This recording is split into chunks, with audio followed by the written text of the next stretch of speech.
Captain Vexistar stared at the scanner display with his 3 eyes narrowed in confusion. The readings made no sense. His ship, the Silent Current, had been exploring the outer rim of the galaxy for 2 standard cycles, mapping new star systems and cataloging planets. This was supposed to be routine work. Nothing lived out here in the cold darkness between spiral arms. Yet the scanner showed artificial structures on the 4th planet of this unnamed system. "Science Officer Kethra, please verify these readings," Vextar said, his voice carrying the slight hiss that marked his species. The Zephyrians had been exploring space for over 3,000 years. They prided themselves on being logical and careful. Strange readings usually meant equipment problems. Kethra floated over to the captain's station, her blue-tinged skin reflecting the bridge lights. She ran the scan 3 more times, checking each reading carefully. Her findings matched the first. "Scan exactly. The readings are correct, Captain. There are definitely artificial structures down there. Large ones. The energy signatures suggest active power systems too."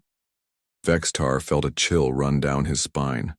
Active power meant someone was still there, but no known species lived this far from the galactic core. The radiation levels alone should have prevented any civilization from developing here. "Helm, take us into orbit. Science team, prepare for a detailed planetary survey. Communications, scan all frequencies for any signals." As the Silent Current approached the planet, more details became clear. The world itself was harsh and unwelcoming. Thin atmosphere, extreme temperature variations, and high radiation readings. No sensible species would choose to live here. But someone had. The structures were unlike anything in the galactic databases. They were geometric and angular, built from materials that reflected scanner beams in strange ways. Some buildings stretched high into the sky, while others seemed to burrow deep underground. Connecting them were roads and pathways that followed no logical pattern. "Captain," called the communications officer, "I'm detecting no active transmissions, but there are recorded signals in the data networks. The encryption is completely unknown." "Any signs of the inhabitants?" "No life signs detected, sir, but the power systems are still running. Some of the automated systems appear to be active." Vextar made his decision. "Prepare a landing party, full environmental suits and recording equipment. We need to understand what we're looking at." 2 hours later, Vextar stood on the surface of the alien world with 5 of his crew. The gravity was heavy, almost uncomfortable for the Zephyrians. The air was thin and carried strange chemical scents that their filters worked hard to process. The buildings around them were massive. Vextar was tall for his species, but these structures were built for beings much larger than him. The doorways were wide and high. The stairs had deep steps that forced the Zephyrians to climb carefully. "These beings must have been giants," whispered Kethra as she recorded everything with her scanner. The strangest thing was how fresh everything looked. There was no dust, no signs of age or abandonment. Automated systems hummed quietly in the walls. Lights turned on when they entered rooms and turned off when they left. Climate control kept the air at comfortable temperatures. "It's like they just left yesterday," observed Lieutenant Zixara, the team's security officer. They explored building after building, finding the same pattern: furniture and equipment designed for large, powerful beings. Technology that looked crude and simple, compared to Zephyrian engineering, yet somehow functioned perfectly. Everything was clean and maintained by automated systems that worked with quiet efficiency. In what appeared to be a residential area, they found living spaces that revealed more about the mysterious inhabitants. The beings slept on raised platforms, rather than in the flowing pods the Zephyrians preferred. They consumed food that was prepared with heat and fire, rather than the nutrient solutions that most galactic species used. "Look at this," Kethra called from what seemed to be a food preparation area. They actually cooked their meals with open flames, and these containers suggest they consumed liquids that would be toxic to most species. Vextar examined the containers. They were made of processed plant matter formed into sheets. The concept of making containers from dead plant material was completely foreign to him, yet these containers seemed perfectly functional. The more they explored, the more confused they became. These beings had lived differently from any known species in the galaxy. They appeared to enjoy physical challenges that would terrify other races. Their recreational areas included equipment designed for lifting heavy objects, running long distances, and engaging in mock combat. "Captain," Zixara called from across a large open space, "you need to see this." Vextar hurried over to find his security officer standing before a wall covered with images. The pictures showed the inhabitants of this place. They were bipedal, like the Zephyrians, but built completely differently. Where Zephyrians were thin and elegant, these beings were thick and muscular. They had only 2 eyes, positioned on the front of their heads rather than arranged for maximum vision like most prey species. But they didn't look like prey. Everything about them suggested they were predators. Their eyes faced forward for tracking targets. Their mouths contained sharp, white teeth designed for tearing. Their hands ended in short, thick digits that could clearly deliver powerful grips. "They look dangerous," Zixara observed. "Yes, but look at these other images." Kethra pointed to more pictures. "They're caring for small versions of themselves, and here, they're working together on some kind of construction project. They might be predators, but they're social predators. They cooperate." The images showed these beings in many activities. They were building, creating, exploring, and always working together. Even their recreational activities seemed to involve group cooperation or friendly competition. As the day continued, the exploration team found more puzzles. The beings had developed technology that worked, but violated many principles of efficient design. Their power systems were crude but generated enormous amounts of energy. Their materials were simple alloys that somehow demonstrated strength properties that should have been impossible. "Nothing here makes sense according to our understanding of physics and engineering," Kethra reported as they gathered at the end of the day. "Their technology should not work as well as it does. Their living conditions should not be sustainable for any known species. Yet everything functions perfectly." Vextar looked around at the alien colony as the sun set. Lights came on automatically throughout the settlement. Climate control systems maintained perfect conditions. Manufacturing facilities continued producing goods that no one would collect. It was like a vast machine that had been built to run forever, regardless of whether anyone was there to use it. "The real question," he said finally, "is where did they go? And why did they leave all of this behind?" That night, as the Zephyrians slept in their ship, automated systems throughout the colony continued their work. Machines repaired and maintained equipment. Manufacturing centers produced goods according to schedules programmed long ago. Deep underground, massive processors cleaned and recycled air and water. The colony was not abandoned. It was simply operating, without its creators, as it had been designed to do. In the morning, the exploration would continue. The Zephyrians would discover more about the mysterious beings who had built this place. They would find records and data that would challenge everything they thought they knew about life in the galaxy. But tonight, the colony hummed with quiet activity under alien stars, waiting patiently for its creators to return, or for new visitors to discover the wonders they had left behind. Dr. Kethra carefully recorded every detail as she examined the power generation facility. 3 days had passed since their arrival, and each discovery made less sense than the last. The technology before her violated basic principles that had guided galactic civilization for thousands of years. The power core was a massive, brutal-looking device that seemed to have been assembled from spare parts. Thick cables ran everywhere, held in place by simple metal brackets. Warning signs in the alien language covered every surface. Everything about it suggested crude, dangerous engineering. Yet it was producing more energy than the most advanced Zephyrian reactors. "This is impossible," she muttered, taking detailed scanner readings. "The efficiency ratings are beyond theoretical maximums. The radiation containment shouldn't work with these materials. But it does work, and it's been running perfectly for who knows how long."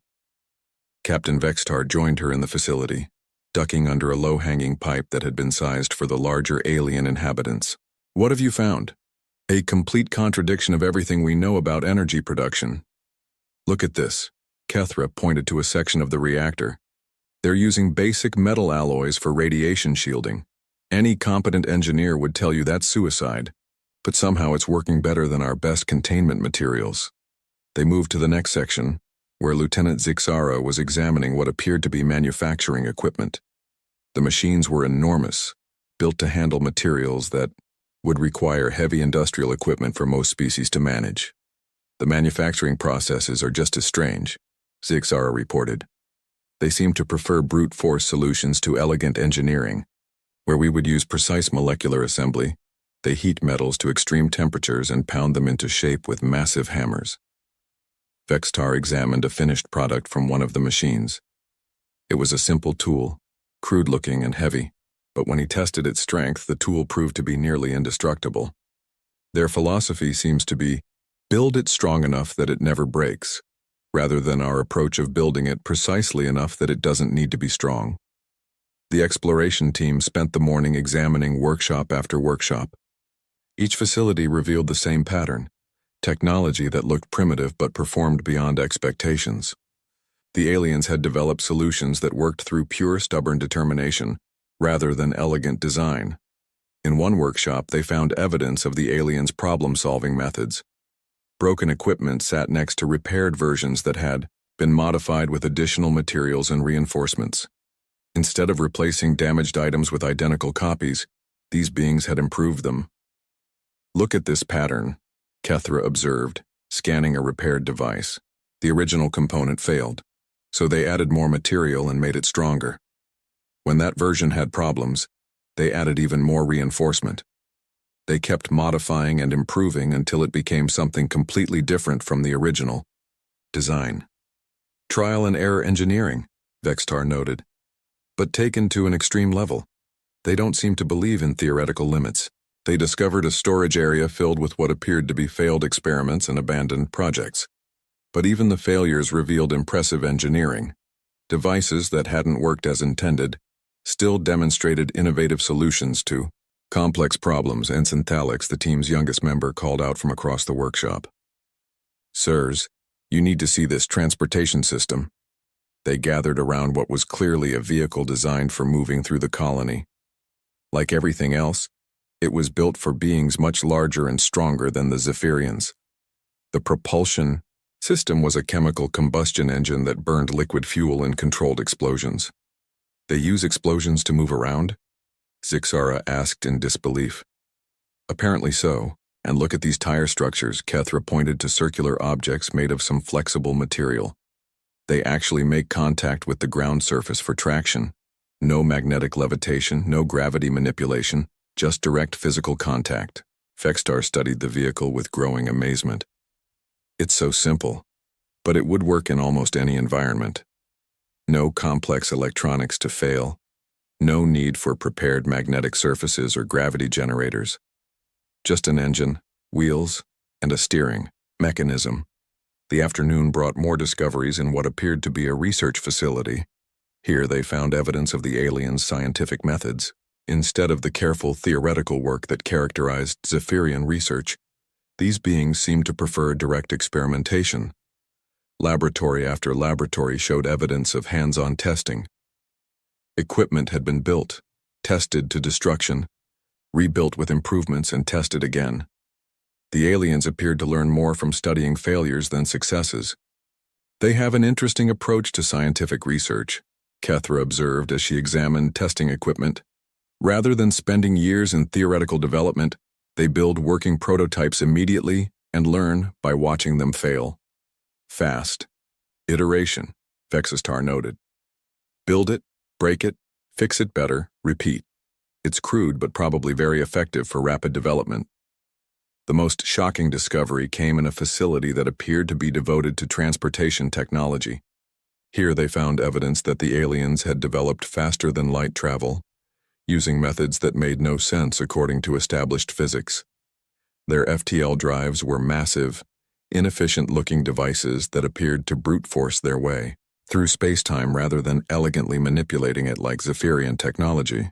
The mathematics they used were completely different from galactic standard equations. This shouldn't work, Kethra said, staring at the alien FTL equations displayed on a wall screen. They're ignoring half the variables that make faster-than-light travel possible. But according to these test logs, their drives work better than ours. How is that possible?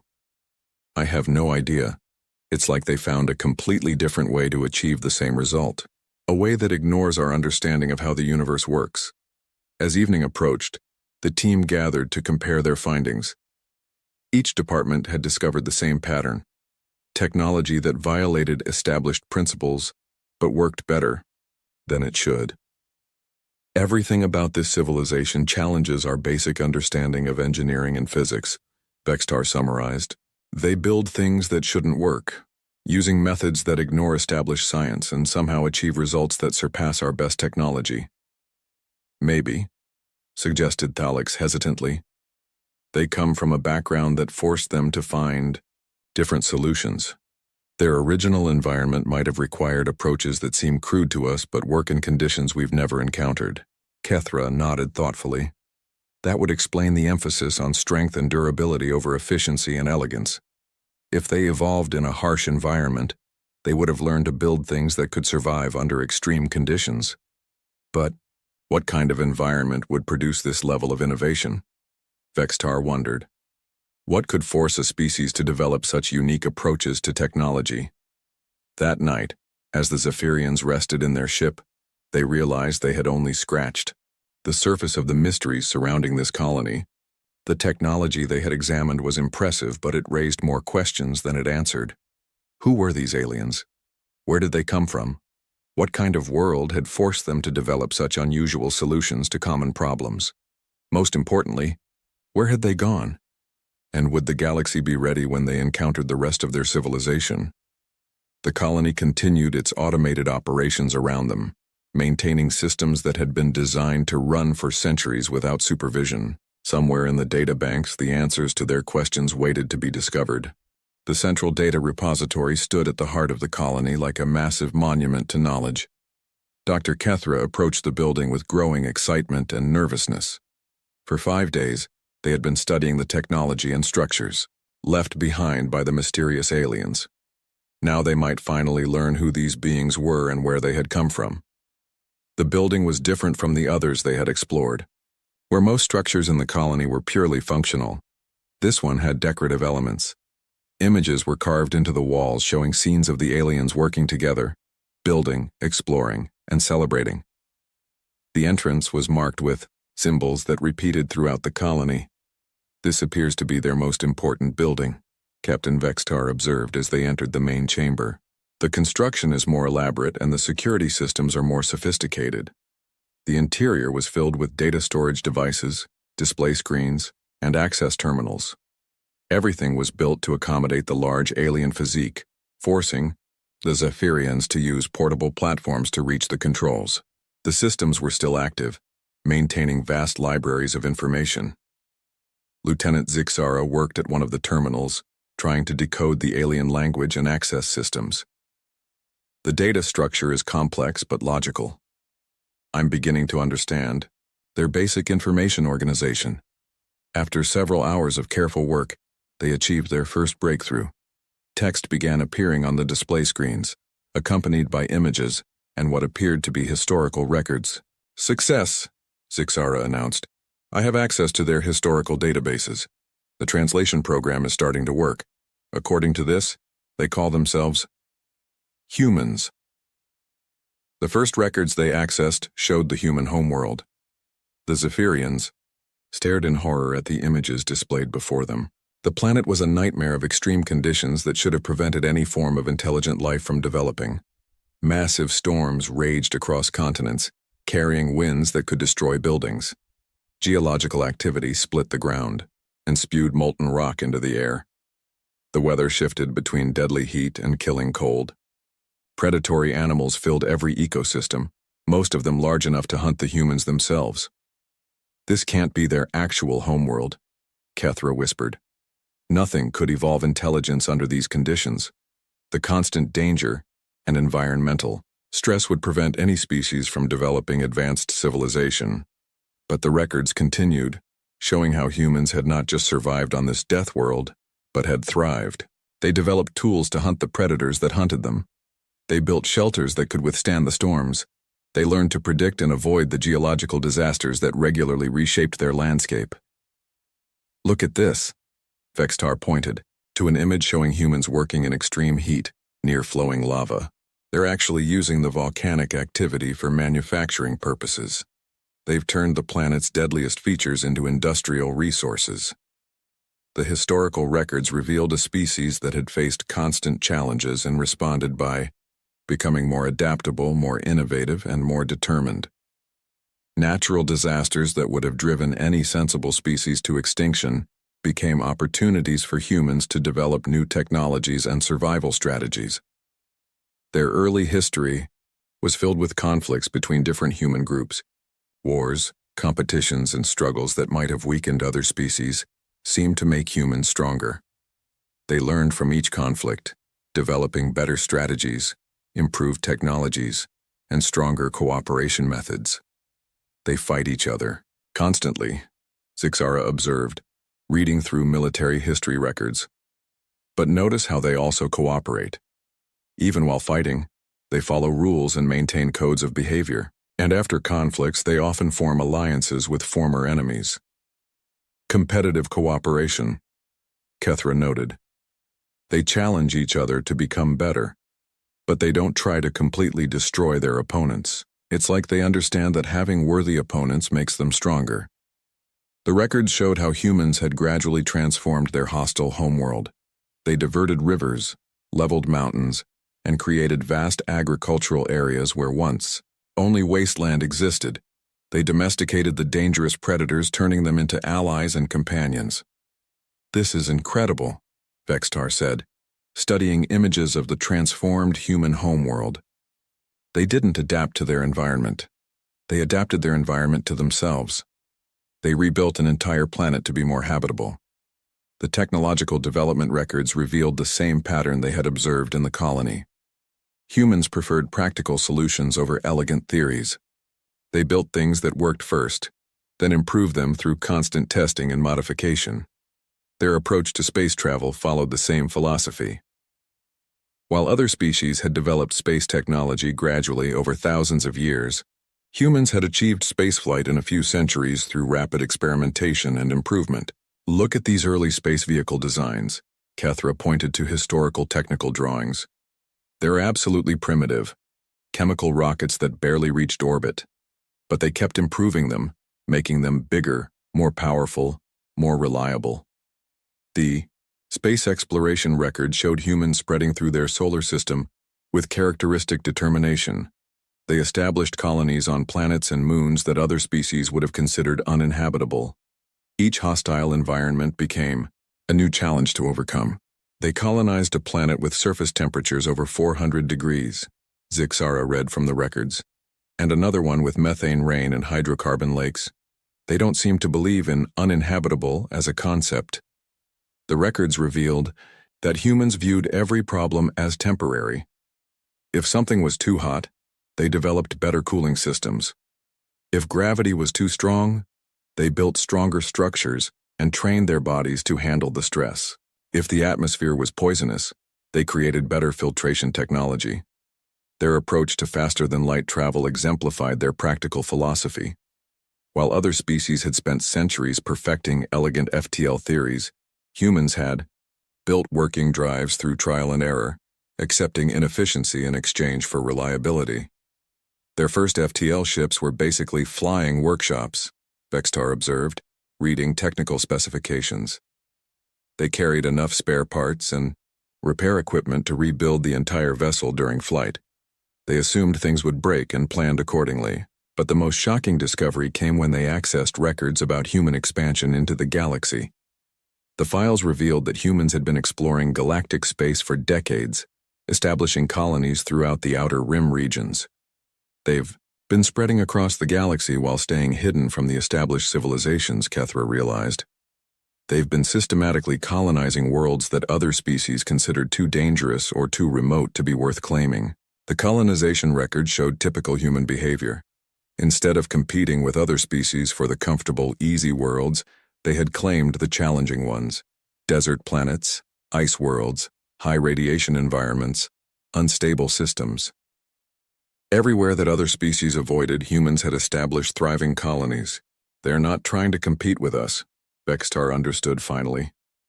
They're taking the worlds we don't want and turning them into successful colonies. They're expanding into areas where no one else bothers to go. The final records in the archive explained what had happened to this particular colony. The humans hadn't been driven away or faced any disaster. They had simply completed their mission and moved on to the next challenge. This colony had been established as a testing ground for large-scale terraforming technology. The humans had successfully transformed the hostile planet into a garden world, then automated all the systems to continue the work without supervision. They built this entire colony as an experiment, Kethra read from the final logs. They wanted to prove they could terraform a whole planet using automated systems. Once they succeeded, they left the machines running and moved on to terraform an entire solar system simultaneously. The archive's last entry was a message from the colony administrator. Phase 1 terraforming complete. All systems functioning within acceptable parameters. Automated expansion proceeding according to schedule. Colony ready for Phase 2 settlers. In approximately 50 standard years. Administration transferring to Kepler Station for multi-system terraforming project. Captain Vextar stared at the final message with growing realization. These humans hadn't just built a colony and abandoned it. They had built a self-sustaining terraforming operation and left it running like a simple household appliance while they moved on to even more ambitious projects. The question was no longer where the humans had gone. The question was how many other projects like this they had scattered across the galaxy, and what they were planning to do next. Captain Vextar spent the 6th day exploring the deepest levels of the human colony. The revelations from the archives had changed everything they thought they understood about these mysterious beings. Now he needed to see the full scope of what the humans had accomplished here. Deep underground, massive machines continued their work in chambers that stretched beyond the reach of their portable lights. The scale of the operation was breathtaking. Automated systems processed raw materials, manufactured components, and maintained equipment without any supervision. It was like discovering a vast industrial civilization that needed no inhabitants. "Captain," Dr. Kethra called from across the chamber, "you need to see these manufacturing specifications. The humans aren't just terraforming this planet. They're preparing it for something much larger." She led him to a monitoring station that displayed the colony's complete operational plan. The screens showed projected timelines, resource allocations, and construction schedules that extended centuries into the future. According to these projections, the automated systems will continue expanding the colony for the next 200 years, Kethra explained. They're building infrastructure for a population of over 10 million beings. 10 million? Vextar studied the numbers with disbelief. This planet could barely support the few thousand humans who were here when they left. That's because they're not just terraforming the surface. Look at this. Kethra brought up geological surveys showing the planet's transformation. They're modifying the core temperature, adjusting the magnetic field, and redesigning the atmospheric composition. In 50 years, this will be a completely different world. Lieutenant Zixara joined them at the monitoring station, carrying data tablets filled with information from other sections of the underground complex. The manufacturing facilities are producing colonization equipment for dozens of different planetary environments. They're not just planning to expand here, they're using this colony as a supply base for further expansion. The deeper they went, the more impressive the operation became. Automated mining systems extracted resources from the planet's crust and processed them into construction materials. Manufacturing centers produced everything from basic tools to complex technological components. Transportation systems moved materials through underground networks that connected every part of the colony. The humans built this entire operation to run without them, Vextar realized. They created a self-sustaining industrial complex and left it running like a simple household appliance. In the deepest levels, they discovered the colony's most ambitious project. A massive construction facility building what appeared to be starship components. The parts were enormous, far larger than anything needed for the vessels they had seen. In the archives, these are components for ships designed to carry entire populations, Kethra observed, scanning the construction specifications.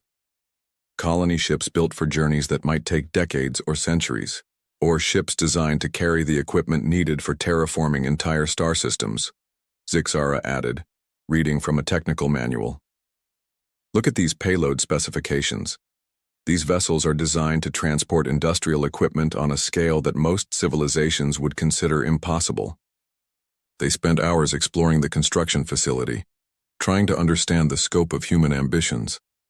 The ships being built were not elegant or efficient by galactic standards.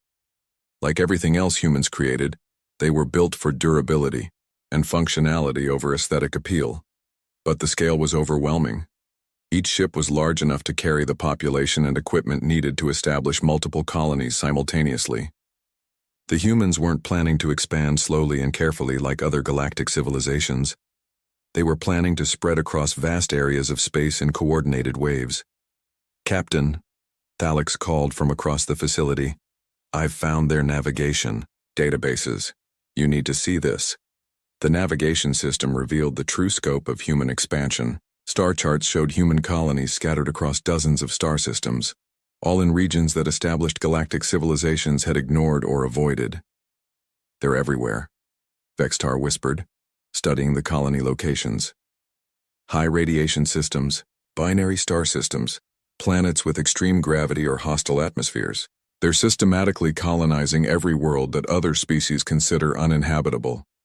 "And look at the communication logs," Thalix added, bringing up data streams from other colonies. "They're all still active, all still expanding. The humans have created a network of self-sustaining colonies across hundreds of light-years of space." The communication logs revealed regular data exchanges between human colonies, sharing technological improvements, resource allocations, and expansion plans. Each colony was developing new solutions to local challenges, then sharing those solutions with the entire network. They're not just expanding randomly, Kethra realized. This is coordinated expansion on a galactic scale. Each colony is designed to support further expansion into new regions. The log showed human colonies in radiation-soaked systems developing better shielding technology, then sharing those improvements with colonies facing different challenges. Iceworld colonies shared heating and insulation innovations. High-gravity colonies developed stronger materials and construction techniques. "It's like they're turning the galaxy's most hostile environments into research laboratories," Zixara observed. "Every challenge they overcome makes them better prepared for the next challenge." But the most shocking discovery came when they accessed the humans' long-term planning files. The expansion they were witnessing was just the beginning. The humans had developed plans for systematic exploration and colonization of the entire galaxy. They're planning to terraform and colonize every habitable system in the galaxy. Vextar read from the planning documents, not just the easy worlds. Every world that could potentially support life with the right modifications. The timeline was ambitious beyond anything the established galactic civilizations had ever attempted. While other species expanded slowly, over thousands of years, carefully selecting only the most suitable worlds, humans planned to claim and transform entire regions of space within centuries. "They don't think like us," Kethra observed. "We see expansion as a gradual process of finding suitable worlds and adapting to them. They see expansion as transforming unsuitable worlds into suitable ones. And they have the technology to do it," Zixara added, reviewing the terraforming equipment specifications. "These automated systems can transform almost any planet into a habitable world, given enough time and resources." The final piece of the puzzle came from the colony's administrative files. The humans who had established this colony weren't refugees or explorers seeking new homes. They were engineers and planners working on the largest construction project in galactic history. This colony was never meant to be permanent. Vexitar understood finally. It was a staging ground, a testing site, and a manufacturing center for something much larger. The files revealed that the humans were implementing an expansion strategy they called Project Genesis. The goal was to establish self-sustaining colonies throughout the galaxy, each one designed to continue expansion without supervision from the homeworld. "They're not trying to build an empire," Kethra realized. "They're trying to seed the galaxy with human civilization. Every colony, is designed to eventually become independent and continue expanding on its own. The strategy was brilliant in its simplicity. Instead of trying to maintain control over vast distances, the humans were creating autonomous colonies that could survive and expand without support. Each colony would eventually spawn new colonies, creating an exponential expansion pattern. In a few thousand years, there could be human colonies in every system in the galaxy, Vextar said, studying the projection models, not through conquest or competition with other species, but by claiming and transforming the worlds that no one else wants.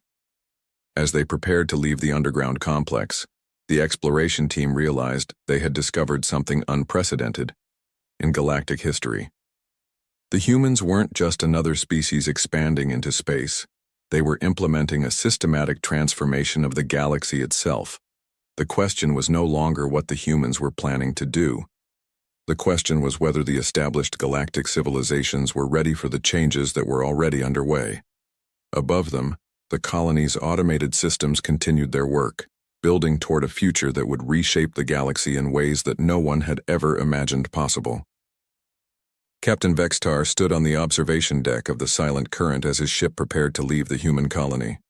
7 days of exploration had fundamentally changed his understanding of the galaxy and the Zephyrians' place in it. The systematic documentation of everything they had discovered filled the ship's entire database. Behind them, the colony continued its automated operations. Manufacturing facilities produced construction materials, terraforming systems modified the atmosphere and climate, and communication arrays maintained contact with dozens of other human settlements scattered across the outer rim. All without a single human present to oversee the work. "Final systems check complete, Captain," reported Lieutenant Zixara. "All data has been secured and transmitted to Zephyrian Command. The Galactic Council should receive our preliminary report within 6 standard days." Dr. Kethra joined them at the observation window, carrying the last of her research materials. "I've completed my analysis of their expansion patterns. Based on the colony locations and resource allocation data, I estimate there are at least 200 active human settlements, with more being established regularly. 200 colonies that we know about," Vextar corrected. "The humans appear to value operational security. They may have many more settlements that don't communicate with this network." The implications were staggering. While the established galactic civilizations had spent millennia carefully expanding through the most habitable systems, humans had been quietly colonizing everywhere else. They had turned the galaxy's most challenging environments into thriving settlements. "Sir," called Ensign Thalix from the communication station, "I'm detecting new signals from deeper and unexplored space. The transmission patterns match human technology." Vextar studied the signal analysis. The transmissions were coming from multiple locations, all in regions that galactic surveys had classified as uninhabitable or too dangerous for colonization. The humans had been active in those areas for decades. "Plot those signal sources on the navigation display," he ordered. When the display updated, it showed a pattern that sent chills down his spine. Human colonies formed a rough sphere expanding outward from the galactic rim, with this settlement near the edge of their explored territory. "They're not expanding randomly into empty space," he realized. "They're systematically claiming every system that other civilizations have ignored. They're taking the entire outer galaxy while we focus on the habitable core systems." As the Silent Current engaged its faster-than-light drive, Vextar reviewed the message he would send to the Galactic Council. How could he explain what they had discovered? How could he make the Council understand that humanity represented something completely unprecedented? The humans didn't fit into any of the established categories for galactic civilizations. They weren't conquerors seeking to dominate other species. They weren't traders seeking economic advantage. They weren't philosophers seeking knowledge. They were builders on a scale that defied comprehension. "Captain," Kethra said quietly, "I've been thinking about the implications of what we've discovered. The humans aren't just expanding into space. They're implementing a complete transformation of galactic civilization." "Explain." "Every species in the galaxy has developed within certain limitations. We accept that some worlds are uninhabitable, some systems are too dangerous, some projects are too ambitious to attempt. The humans don't accept any of those limitations. Vextar nodded slowly. They see challenges where we see impossibilities. Exactly. And they have the technology and determination to overcome challenges that would stop other civilizations. In a few centuries, they'll have claimed and transformed more territory than the rest of galactic civilization combined. The journey back to Zephyrian space would take several weeks, giving the crew time to analyze everything they had learned. The more they studied the human data, the more impressive their achievements became. The humans had developed solutions to problems that other species had never even attempted to solve. They had created technologies that worked through brute force and determination rather than elegant theory. They had established colonies in environments that should have been impossible to survive. Most importantly, they had done it all while remaining hidden from the established galactic civilizations. They had expanded across vast regions of space, without competing with other species for resources or territory. The question, Zixura observed during one of their analysis sessions, is what happens when we make contact with them officially. How will the galactic community react to discovering that humans have been terraforming the galaxy while we weren't paying attention? It was a crucial question. The established galactic civilizations had spent thousands of years developing complex diplomatic relationships, trade agreements, and territorial boundaries. The discovery that an unknown species had been systematically claiming vast regions of previously ignored space would disrupt everything. Some species will see them as a threat, Vextar predicted. The idea of a civilization that doesn't accept natural limitations will be terrifying to races that have built their entire philosophy around accepting constraints. Others might see them as an opportunity, Kethra added. Human terraforming technology could make uninhabitable worlds accessible to species that could never colonize them independently. But there was a deeper issue that Vextar kept returning to as they traveled home. The humans represented a completely different approach to existence. Where other galactic civilizations had developed sophisticated cultures focused on philosophy, art, and intellectual achievement, humans appeared to be focused on constant improvement and expansion. They didn't seem interested in reaching a stable, comfortable state of civilization. Every challenge overcome became the foundation for tackling even greater challenges. Every successful colony became a base for establishing more colonies. Every technological breakthrough enabled more ambitious projects. They're not trying to find their place in the galaxy, he realized during one quiet watch period. They're trying to reshape the galaxy to accommodate their vision of what it should be. The implications were profound. If humans continued their expansion at the current rate, they would eventually encounter every other galactic civilization, not as invaders or competitors, but as neighbors who had transformed the spaces between established civilizations. 3 weeks into their journey home, they detected signs that human expansion was already affecting established space. Long-range sensors picked up unusual activity in systems at the edge of Nexari territory. When they investigated, they found evidence of human terraforming operations in previously uninhabited systems adjacent to Nexari colonies. They're not avoiding us, Thalix observed as they analyzed the sensor data. They're expanding right up to the boundaries of established space, which means contact is inevitable, Vextar concluded. The question is whether that contact will be peaceful or hostile. Based on everything they had learned about human behavior, Vextar believed the contact would be peaceful. Humans didn't seem interested in conquering or displacing other civilizations. They seemed content to claim the territory that no one else wanted. But peaceful didn't mean without consequences.